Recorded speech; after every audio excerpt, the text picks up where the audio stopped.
wabarakatuh. Perkenalkan, kami dari kelompok 4 akan membahas tentang hukum tanah adat. Baik, di sini kita akan mulai aja. Hukum tanah adat sendiri adalah keseluruhan tatanan yang timbul dan hidup dalam masyarakat yang mengatur masalah yang berkaitan dengan tanah, baik hubungan hukum antara individu dan masyarakat dengan tanah maupun hubungan masyarakat satu sama lain yang berkaitan dengan tanah. Hukum tanah adat sendiri terbagi atas dua, yaitu hak ulayat dan hak perorangan. Di sini kita akan membahas dahulu tentang hak ulayat. Apakah hak ulayat itu? Tanah hak ulayat merupakan tanah kepunyaan bersama yang diyakini sebagai karunia suatu kekuatan gaib atau peninggalan nenek moyang kepada kelompok yang merupakan masyarakat hukum adat sebagai unsur pendukung utama bagi kehidupan dan penghidupan kelompok tersebut sepanjang masa. Ini adalah sifat religius hubungan hukum antara para warga masyarakat hukum adat bersama dengan tanah ulayat tersebut. Adapun tanah ulayat atau tanah bersama yang dalam hal ini oleh kelompok di bawah dipimpin kepala adat masyarakat hukum adat, misalnya adalah hutan, tanah lapang, dan lain sebagainya, tanah untuk pasar, pengembalaan, tanah bersama, dan lain-lain, pada intinya adalah demi keperluan bersama. Ciri-ciri hak ulayat adalah A. Hanya persekutuan hukum tersendiri beserta para warganya yang berhak dengan bebas menggunakan tanah yang ada di daerah persekutuan. B. Orang luar hanya boleh menggunakan tanah itu dengan izin penguasa persekutuan. Dan C. Warga persekutuan hukum boleh mengambil manfaat dari wilayah persekutuan dengan batasan hanya untuk keperluan keluarganya. D. Persekutuan hukum bertanggung jawab atas segala hal yang terjadi di wilayahnya. E. Hak ulayat tidak dapat diperalihkan dengan cara apapun. Dan F. Hak ulayat meliputi juga tanah yang sudah digarap yang sudah diliputi hak perorangan. Keberlakuan hak ulayat. Keberlakuan ke dalam berarti semua warga persekutuan sebagai kesatuan melakukan hak ulayat dengan memetik hasil tanah serta tanaman dan binatang di atasnya. Dalam hal ini dilakukan pembatasan terhadap kebebasan usaha atau kebebasan gerak warga persekutuan sebagai perorangan untuk kepentingan persekutuan. B. Berlaku keluar, berarti bukan warga persekutuan tidak diperbolehkan untuk turut menikmati hasil tanah wilayah persekutuan, kecuali telah membayar pancan seperti di Jawa, Mesir, dan Aceh uang pemasukan. Kedudukan hak ulayat dalam peraturan perundang-undangan.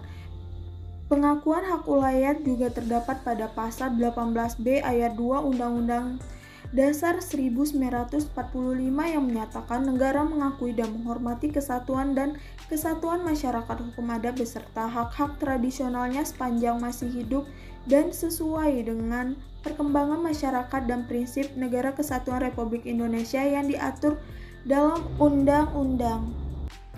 Selanjutnya, di dalam pasal 3 UU PA, dengan mengingat ketentuan-ketentuan dalam pasal 1 dan 2, pelaksanaan hak ulayat dan hak-hak yang serupa itu dari masyarakat hukum adat sepanjang menurut kenyataannya masih ada, harus sedemikian rupa sehingga sesuai dengan kepentingan nasional dan negara yang berdasarkan atas persatuan bangsa serta tidak boleh bertentangan dengan undang-undang dan peraturan lainnya yang lebih tinggi. Selanjutnya kita akan membahas tentang hak perorangan. Baik, hak perorangan sendiri adalah suatu hak yang diberikan warga desa atau orang luar atas sebidang tanah yang ada di wilayah hak ulayat. Nah, di sini hak perorangan sendiri itu disebut juga hak milik. Jadi jenis hak perorangan ada 1. Hak milik atau hak yasan, 2. Hak wenang pilih atau hak kinacek atau hak mendahulu, 3. Hak menikmati hasil, 4.